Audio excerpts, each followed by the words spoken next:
ফিলিস্তিনে বোমা পড়ছে, ফিলিস্তিনে বোমা পড়ছে, ক্ষেপণাস্ত্র নিক্ষেপ হচ্ছে, মানুষ মারা যাচ্ছে। এত টাকা ইসরায়েল কোথায় পাচ্ছে? একবার প্রশ্ন করেছেন? ইসরায়েল এই যে বোমা নিক্ষেপ করছে, এই যে ক্ষেপণাস্ত্র নিক্ষেপ করছে, লক্ষ লক্ষ মানুষের উপরে অবিচার করছে, গণহত্যা চালাচ্ছে, হাজার হাজার মানুষকে খুন করছে, বছরের পর বছর নিষ্পেষণ চালাচ্ছে, হত্যাযজ্ঞ চালাচ্ছে, সাম্রাজ্যবাদ চালাচ্ছে। এত টাকা ইসরায়েল কোথায় পাচ্ছে? একবার প্রশ্ন করেছেন নিজের বিবেকের কাছে? ইসরায়েলকে মুসলমানের উপরে অত্যাচার করার জন্য, বোমা নিক্ষেপ করার জন্য, ক্ষেপণাস্ত্র নিক্ষেপ করার জন্য এই টাকা দিচ্ছে আপনি এবং আমি। আপনার আমার প্রদত্ত টাকায় ইসরায়েলি বাহিনী ফিলিস্তিনের উপরে হত্যাযজ্ঞ চালাচ্ছে। আপনি আর আমি ইসরায়েলের যে বিকাশ অ্যাকাউন্টগুলো আমাদের বাংলাদেশে রয়ে গেছে, ইসরায়েলের যে নগদ অ্যাকাউন্টগুলো বাংলাদেশে রয়ে গেছে, সেই অ্যাকাউন্টের মাধ্যমে আপনি এবং আমি ইসরায়েলকে টাকা দিচ্ছি ফিলিস্তিনের মুসলমানদের উপরে বোমা হামলা করার জন্য, ক্ষেপণাস্ত্র হামলা করার জন্য, তাদেরকে হত্যা করার জন্য। ভাবছেন কিভাবে আপনি আমি টাকা দিচ্ছি? আমি আর আপনি ইসরায়েলের পণ্য ব্যবহার করে সেই পণ্য টাকা দিয়ে কিনে সেই লভ্যাংশ তাদের হাতে পৌঁছে দিচ্ছি।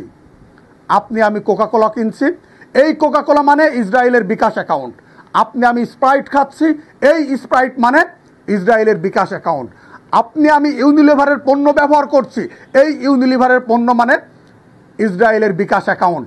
এই ডাভ শ্যাম্পু মানে ইসরায়েলের বিকাশ অ্যাকাউন্ট, সানসিল্ক শ্যাম্পু মানে ইসরায়েলের বিকাশ অ্যাকাউন্ট, লাক্স সাবান মানে ইসরায়েলের বিকাশ অ্যাকাউন্ট, সার্ফ এক্সেল মানে ইসরায়েলের বিকাশ অ্যাকাউন্ট, বাটার জুতা পায়ে দেওয়া মানে ইসরায়েলের বিকাশ অ্যাকাউন্টে আমি আপনি টাকা পাঠাচ্ছি।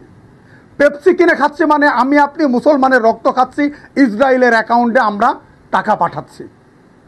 ছোট ছোট বাচ্চাদের মুখে ম্যাগি নুডলস তুলে দিচ্ছি মানে আমি আপনি ইসরায়েলের বিকাশ অ্যাকাউন্টে টাকা পাঠাচ্ছি। সেই টাকা দিয়ে ইসরায়েল ফিলিস্তিনের নিরীহ মানুষের উপরে বোমা হামলা করছে। তাহলে আপনার আর আমার এবং ইসরায়েলের গণহত্যাকারীদের মধ্যে পার্থক্য কোথায়? আপনার এবং আমার টাকা দিয়ে ওরা গণহত্যা চালাচ্ছে।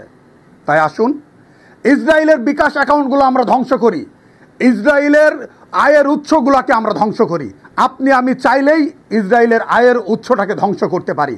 আজ থেকে ইসরায়েলের যত পণ্য আছে, মার্কিনীদের যত পণ্য আছে, ভারতের যত পণ্য আছে, সেই পণ্যগুলোকে আপনি আমি বয়কট করি। সেই পণ্যগুলোকে বয়কট করার মাধ্যমে তাদের অর্থনীতিকে আমরা ধ্বংস করে দিতে পারি, যেন আমার টাকায় তারা আমার নিরীহ মুসলমান মা বোনের উপরে, আমার নিরীহ মুসলমান ভাই বোনের উপরে, আমার নিরীহ মুসলমান শিশুদের উপরে ওনার নারকীয়তা চালাতে না পারে। আজ থেকে যত প্রকারের ইসরায়েলি পণ্য আছে আপনি বন্ধ করুন। আপনার প্রতিবেশীদের, আপনার পরিবার পরিজনদের ইসরায়েলি পণ্য ব্যবহার করতে নিষেধ করুন। আপনার বাড়ির যেই পাশে যেই দোকানদার ইসরায়েলি পণ্য রাখবে সেই দোকানদারকে বয়কট করুন।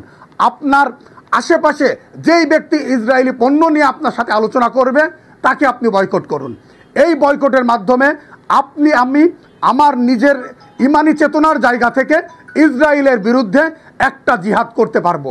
আপনার আমার সামনে এই সুযোগটা নেই ফিলিস্তিনে গিয়ে যুদ্ধ করার, কিন্তু নিজ নিজ জায়গা থেকে ঘৃণা ভরে ওই ইসরায়েলিদের পণ্য বয়কট করে এই জিহাদে, এই যুদ্ধে শরীক হওয়ার সুযোগ আছে।